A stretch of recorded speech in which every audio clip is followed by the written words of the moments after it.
The latest generation Apple Watch Series 10s are available, and we have them here in both their smallest 42 and the new larger 46 millimeter size option to choose from. Now the starting price for both of these, both do have an LTE available option, but the large 46 is obviously the most expensive, and this one retails for $429. No price increase, which is great. The smaller 42 version has a starting price of $399. But regardless which one you get, if you want LTE, they're $100 more. Now, this is the aluminum body that we have right here in the new jet black color option. And I gotta say, this jet black, it would be my recommendation for the color option. It looks like it's ceramic, it's gloss, and it seems decently durable. Now, only time can tell, but if you like a non-glossy finish, the aluminum body is also available in silver and rose gold, which has like a matte texture. But let's say you want something more premium feeling, the titanium body option is also available, as that's a different material you could select. Just, it's a bit more expensive, as that one for the small size option is just $699. And its color choices are gold, natural titanium, and slate, which is the dark color option they have. But regardless on which one you get, they both have the same exact features. But if we do a side-by-side comparison, here's some AirPod 4th generation. For a reference, size is no bigger than the smaller 42 millimeter. Comparing it against the larger. And yes, I will be using the tape measure to measure my wrist and the watch screen, how that looks like. But since we have the Ultra right next to us as well, this is a little side-by-side comparison how that looks like with the Ultra 2. And this is how it looks like the Ultra 2 right next to the 47 millimeter, and the Ultra 2 is a 49. But with the infinity displays found on both of these two Apple Watches, it does make the Apple Watch display look bigger than the Ultra 2. But when we launch Control Center, this is how they look like. Icons are slightly smaller on the smaller 42, comparing it against the 46. But if we scroll all the way down to the text size tool, right in here, with the default setting, this is how much text you could fit in here. But if you have a hard time of seeing things, of course, you can maximize it to full screen setting. And here you get a general understanding how much screen real estate you really have between these two different devices. As size could be barely fit right here in the corner, versus over here, you're gonna have to do a little bit more scrolling. And over here, you don't have to scroll at all. And then in the smaller size, if you could read that, you have one more row on the smaller 42, comparing it against the larger 46 millimeter. But if we set this to the default setting, and we need to launch like a web browser as an example, if I ask Siri to launch CNN.com, this is how both look like.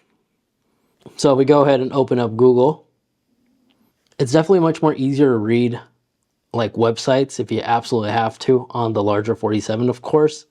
But let's tap on the first article so we have a real comparison how this looks.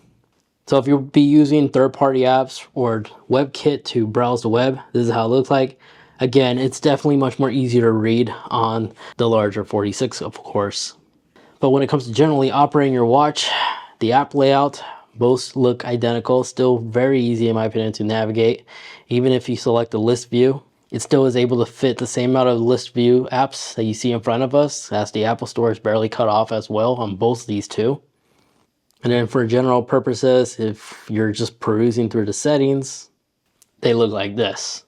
Again, when it comes to watchOS, it's able to optimize and fit everything nicely in the watch. So generally using it, you shouldn't really see that much of a difference, but receiving text messages, that's when you'll notice the massive difference. But when it comes to like screen brightness, if we launch the flashlight app, both are identical, as both are rated to be up to 2000 nits of brightness, which in my opinion is more than enough that anybody will need.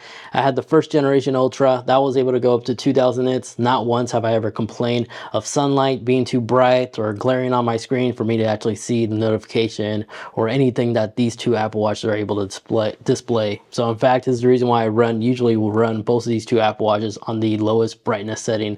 2000 nits is amazing. You really just need 1000 or a little bit more if you're outside, because in direct sunlight, once more, I can see anything that these two displays are displaying.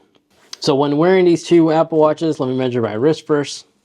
My wrist size is a little bit over 6, a little bit under 6.5 actually, about 16 centimeters. And if I put on the Apple Watch on right now, the smaller 42, this is how it looks like on my wrist. As you can see, the screen itself is just under 2 inches. And if I take this off and put on the larger 46 millimeter, this Apple Watch is taking about 2 inches about on my wrist. But regardless on what size you get, if you have a large size Apple Watch, you'll be able to transfer your old Apple Watch bands to this new one without any issues. Same applies for the smaller one, because here I have a very small 38 millimeter Apple Watch.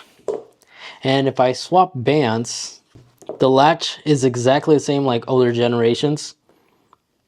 And if we attach it here, it fits perfectly fine. There's no massive gaps or anything like that, and it locks into place pretty secure.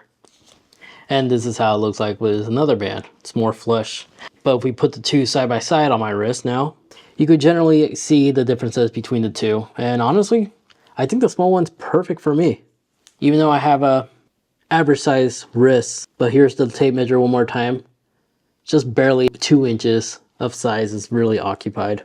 And if you're concerned about keyboard operations, if we go into messages and launch the message app, this is how that looks like. All the rows are easy to access. I really don't have any complaints here whatsoever. I was able to type in hi without even looking, really, just fine. So regardless on which size you get, it's fair to say that both are easy to operate. Then when it comes to new features that Apple added, exclusive to the Ultra 2 and the Series 10, you could play podcasts or play music directly from the external speakers of these two devices. So to perform a sound decibel test, if see there's a sound difference, here's my decibel reader. And let's see which one of these two watches is the loudest, if there even is an advantage. And this will be the larger 46 millimeter. And we are going to play Marshmallow. And I'll let you know where this peaks. So I'm facing the speaker towards the decibel reader. And let's max out the audio. Hit play. And let's see where it peaks at. Alright, so it looked like it peaked at 91 decibels, which is quite impressive. Now let me swap this with the new smaller, but larger 42 millimeter. So maximize the audio, reset the decibel reader, and let's start. So surprisingly, both peaked around the same decibel level at max audio for Marshmallow alone. So there's no size advantage that I've noticed while listening to both of these with their internal speakers, which is quite shocking, but also a good thing, as you're not losing anything in terms of loudness if that's your concern. And then aside from the speaker, they both featured a new gesture, double tap gesture control capability where you can use the double tap gesture to just scroll through anything, even third-party apps. Both of these two Apple Watches have that new ability, and they both feel as responsive as the other. No differences in there. So in summary, if you could leave this video a like, that would be greatly appreciated for others to also see this video that need this information. So in summary, if you have a hard time of seeing either your far distance or near distance, then obviously you may want to consider getting the largest size, the 46 millimeter. But if you're somebody who has a large wrist in general, then yeah, hands down, the larger 46 will be the best option for you. But if you're in the middle, average wrist size like me, you're at the sweet spot where you can make the decision from a large or a small. But personally, if comfort is your concern, I prefer the smaller 42, as the larger display definitely does help fit in more information. And then when you have the two side by side, it's really hard to even tell the two apart unless you're super close. And the smaller 42 definitely is a lot more comfortable, especially when working out, as when I'm like lifting something with barbells, like pushing down my wrist, I'm less likely to toggle the digital crown or the power button accidentally like I would if I was using the larger 47 millimeter. As you can see, I could easily do that right there. Maybe if I readjust it and do it again, I might not be, nope, I'm still able to click on it. So yeah, great for those that have a hard time seeing, or those that have a larger wrist. This one's in the middle. If you have a smaller wrist, definitely go with the smaller 42. But the 42, in my opinion, is the most comfortable smart wearable available in the market. Comparing it against others I tested, it's the perfect size. I could work out with this comfortably for any fitness activity. And this one, I hardly even feel it most of the time, especially when you combine it with like the Velcro strap that Apple has available. Because the cool thing about the Velcro strap is always able to get the correct heart rate monitoring or calorie burns, all due to the fact that this has like perfect connection. Unlike the silicone ones or these ones that have like a bunch of holes, it may be loose at times, This one will always get you the perfect fit regardless of your wrist size. Just however, this one absorbs liquid a little bit more, so if you get it wet, it's going to take a little while to dry up versus the silicone where you just simply just wipe it off.